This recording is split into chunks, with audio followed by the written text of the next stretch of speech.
सहज योग कोई आज की चीज नहीं है।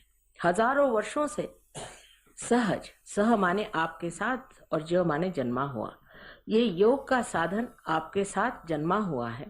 माने जैसे एक जीवंत क्रिया है। ये एक जीवंत क्रिया है, जीवंत शक्ति है जो हमारे अंदर कार्यान्वित है।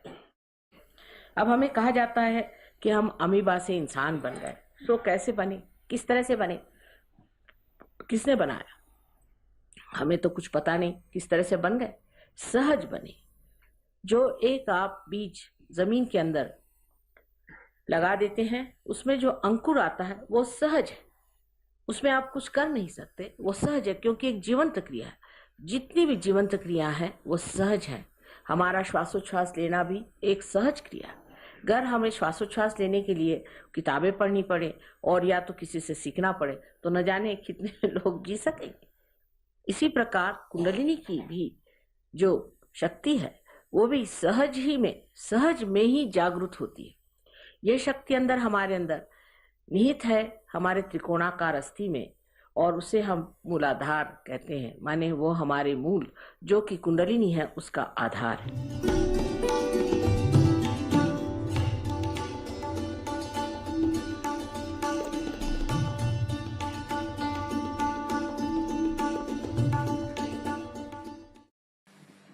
सर्वप्रथम कुंडलिनी का जागरण होना जब शुरू होता है तो श्री गणेश मूलाधार चक्र में इसकी व्यवस्था करते हैं।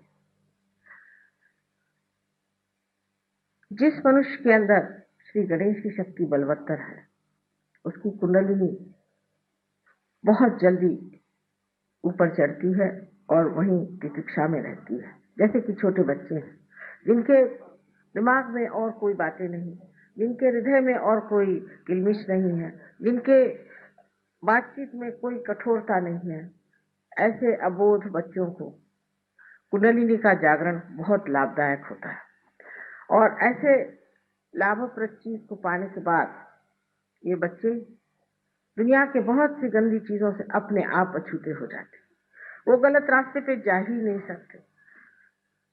वो अपने को दुख देने वाली या समाज को दुख देने वाली कोई सी भी क्रिया कर ही नहीं सकते। उनका उधर मन ही नहीं जाता।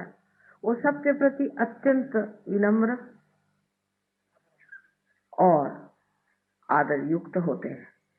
किसी का भी वो अपमान नहीं करते, किसी को वो दुख नहीं देते, किसी को वो तकलीफ नहीं देते।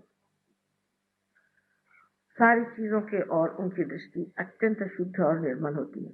किसी की चीज छीन लेना, किसी को दूषण देना, किसी पे अपने गलतियों का बोझ डाल देना, इन सब चीजों से परे होकर के वो एक बड़े समर्थ जीव तैयार होते हैं।